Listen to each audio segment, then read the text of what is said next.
بسم اللہ الرحمن الرحیم وتسمیۃ اللہ تعالی ابتداء والسواک والمضمضۃ بمیاہ والاستنشاق بمیاہ۔ اس کا جو عطف ہے اس کا ہے وسنتہ للمستيقظ، اور وضو کی سنت بیدار ہونے والے کے لیے بتلایا غسل یدیہ، اپنے ہاتھوں کو دھلنا، وتسمیۃ اللہ تعالی، اور تسمیہ اللہ تعالیٰ کا نام لینا، تسمیہ پڑھنا اللہ تعالیٰ کا نام لینا، یعنی بسم اللہ الرحمن الرحیم پڑھنا۔ ابتداء والسواک والمضمضۃ بمیاہ والاستنشاق بمیاہ، وإنما قال بمياه ولم يقل ثلاثا ليدل على أن المسنون التثليث بمياه جديدة، وإنما كرر قوله بمياه ليدل على تجديد الماء لكل منهما خلافا للشافعي، فإن المسنون عنده أن يمضمض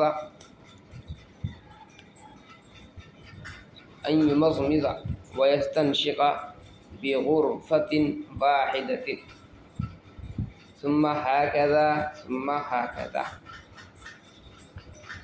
اس عبارت میں مصنف رحمۃ اللہ علیہ نے 4 سنتیں بیان کی ہیں وضو کی۔ کتنی؟ 4 سنتیں۔ اس سے پہلے بھی وضو کی ایک سنت بیان کی ہے، غسل یدیہ، ہاتھوں کا دھونا، مگر وہ جو سنت ہے وہ اصل وضو کی سنت نہیں ہے، بلکہ وضو سے پہلے کی وہ سنت ہے۔ یہاں سے جو ہے اصل وضو کی سنتیں بیان کر رہے ہیں۔ تو پہلی سنت مصنف نے بیان کی وتسمیۃ اللہ تعالی، کہ اللہ تعالیٰ کا نام لینا، اللہ تعالیٰ کا نام لینا۔ اس سلسلے میں فقہا کے کئی قول ہیں، نمبر 1، وضو کے اندر بسم اللہ کا پڑھنا، وضو کے اندر بسم اللہ کا پڑھنا مستحب ہے۔ کیا ہے؟ مستحب ہے۔ یہ قول ضعیف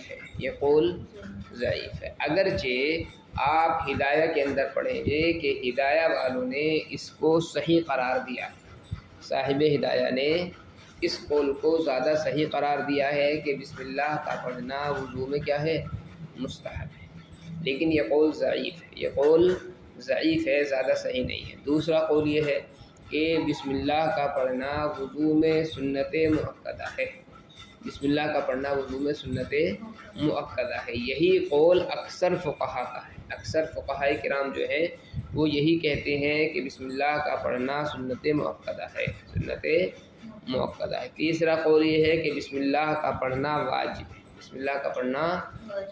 ہے، علامہ ابن حمام رحمۃ اللہ علیہ اور دیگر حضرات واجب قرار دیتے ہیں، لیکن سنت مؤکدہ کا قول اکثر فقہا کا ہے۔ ٹھیک ہے۔ پھر بسم اللہ میں ایک دوسری چیز یہ ہے کہ پوری بسم اللہ پڑھی جائے گی یا کچھ اور کہا جائے گا، تو اس سلسلے میں بھی 2 قول ملتے ہیں، اور دونوں ہی قول درست ہیں۔ چاہیں تو آپ پوری بسم اللہ پڑھ لیں، بسم اللہ الرحمن الرحیم، اور اگر چاہیں تو پوری بسم اللہ نہ پڑھیں بلکہ بسم اللہ العظیم پڑھ لیں، تب بھی کافی۔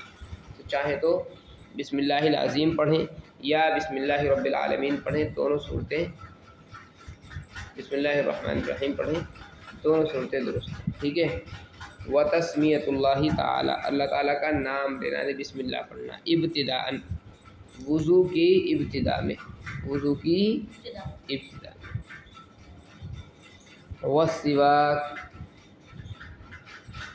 مسواک کرنا، کیا کرنا؟ مسواک کرنا۔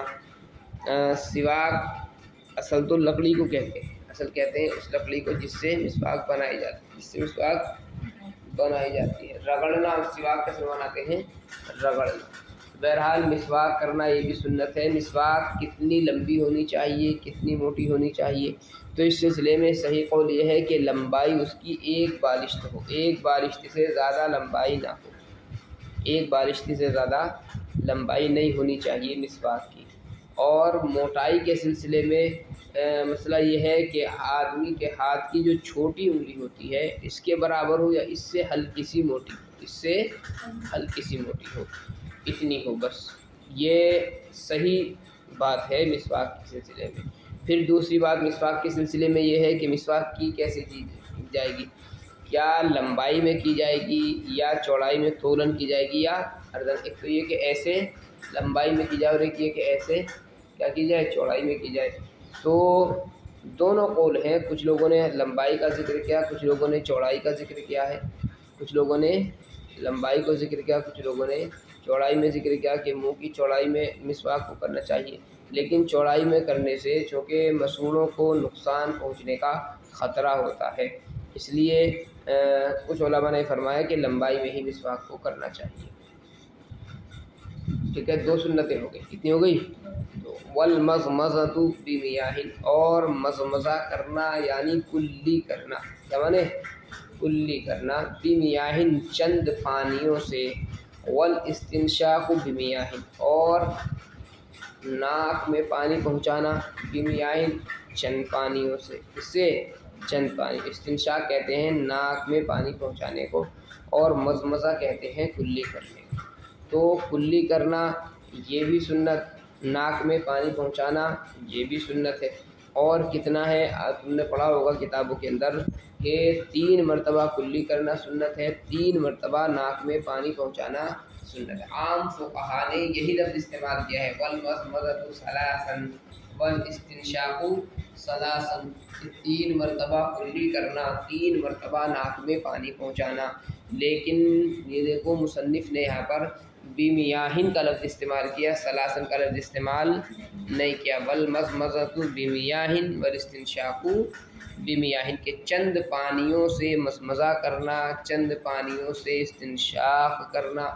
یہ کیوں کیا ہے مصنف رحمۃ اللہ علیہ نے ایسا؟ یہ ایسا اس وجہ سے کیا تاکہ یہ پتہ لگ جائے کہ 3 مرتبہ جو کلی کی جائے گی وہ ایک ہی چلو سے نہیں کی جائے گی، ایک ہی چلو سے نہیں کی جائے گی، بلکہ تینوں مرتبہ الگ الگ چلو میں پانی لینا پڑے گا، یہ اصل سنت ہے۔ ایسے ہی استنشاق ناک میں پانی جو دیا جائے گا تو 3 مرتبہ چلو میں پانی لے کر کے پھر ناک میں دیا جائے گا، یہ اصل سنت ہے۔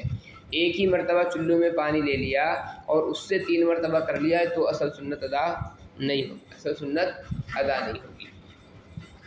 والمضمضۃ بمیاہ والاستنشاق بمیاہ، وانما قال بمیاہ، مصنف نے بمیاہ فرمایا، ولم یقل ثلاثا، ثلاثا نہیں کہا کہ 3 مرتبہ کرنا، کیوں؟ لیدل، تاکہ دلالت کرے اس بات پر کہ مسنون التثلیث 3 مرتبہ کرنا ہے، بمیاہ جدیدہ نئے پانیوں سے، اس سے نئے پانیوں سے۔ وانما کرر، اور پھر دونوں جگہ پر استعمال کیا ہے، مضمضۃ بمیاہ والاستنشاق بمیاہ۔ ایسا کیوں کیا؟ تو ایسا اس وجہ سے کیا کہ ان دونوں میں سے ہر ایک کے لیے نیا پانی لیا جائے گا، اس بات کو بتانے کے لیے کہ ان میں سے یعنی مضمضہ کے لیے 3 مرتبہ الگ سے پانی لیا جائے گا، اور استنشاق کے لیے یعنی ناک میں پانی پہنچانے کے لیے 3 مرتبہ پانی الگ سے لیا جائے گا۔ وانما کرر قولہ بمیاہ، اور مصنف نے مقرر ذکر کیا اپنے قول بمیاہ کو تاکہ دلالت کرے لکل منہما، مضمضہ اور استنشاق میں سے ہر ایک کے لیے نئے پانی پر، ہر ایک کے لیے نئے پانی پر، برخلاف امام شافعی رحمۃ اللہ علیہ کے۔ امام شافعی رحمۃ اللہ علیہ جو فرماتے ہیں وضو کا طریقہ مضمضہ اور استنشاق کا، وہ کہتے ہیں کہ ایک چلو میں پانی لو، ایک چلو میں پانی لو، اس میں سے آدھے پانی سے کرو کلی اور آدھے پانی سے کرو استنشاق، ناک میں پانی پہنچاؤ، تو ایک چلو سے 2 مرتبہ یہ ہو گیا، ایک مرتبہ کلی ہو گئی، ایک مرتبہ ناک میں پانی پہنچانا ہو گیا۔ پھر دوسری مرتبہ چلو لیا ہم نے، آدھے پانی سے کلی کر لیا اور آدھا پانی ناک کے اندر پہنچایا، تو پانی کتنی مرتبہ لے لیے گئے؟ 2 مرتبہ، ہے نا۔ اور تیسری مرتبہ پھر پانی لیا، ایک مرتبہ کلی کی، آدھے پانی سے کلی کی اور آدھا پانی ناک میں پہنچایا، تو 3 مرتبہ کل پانی لیا جائے گا اور اس سے 3 مرتبہ کلی کی جائے گی، 3 مرتبہ ناک میں پانی پہنچایا جائے گا۔ یہ کون کہتے ہیں؟ امام شافعی۔ اور احناف یہ کہتے ہیں کہ نہیں، 3 مرتبہ کلی کرنی ہے، 3 مرتبہ ناک میں پانی پہنچانا ہے، تو پانی کتنی مرتبہ لیا جائے گا؟ 6 مرتبہ۔ کتنی مرتبہ؟ 6 مرتبہ پانی لیا جائے گا، ٹھیک ہے۔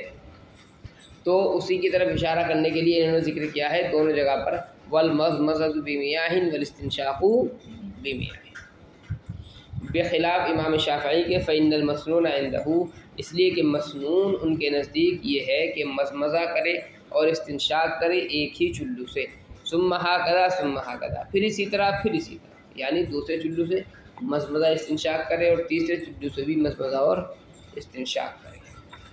وتسمیۃ اللہ تعالیٰ، اور اللہ تعالیٰ کا نام لینا یعنی بسم اللہ پڑھنا شروع میں، اور مسواک کرنا اور مضمضہ کرنا چند پانیوں سے، استنشاق کرنا چند پانیوں سے، اور مصنف نے بمیاہن فرمایا اور ثلاثن نہیں فرمایا تاکہ دلالت کرے اس بات پر کہ مسنون وہ نئے پانیوں سے تثلیث ہے، مسنون نئے پانیوں سے 3 مرتبہ کرنا ہے، اور مقرر ذکر کیا اپنے قول بمیاہن کو تاکہ دلالت کرے ان دونوں میں سے ہر ایک کے لیے، یعنی مضمضہ اور استنشاق میں سے ہر ایک کے لیے نئے پانی پر، برخلاف امام شافعی کے، اس لیے کہ مسنون ان کے نزدیک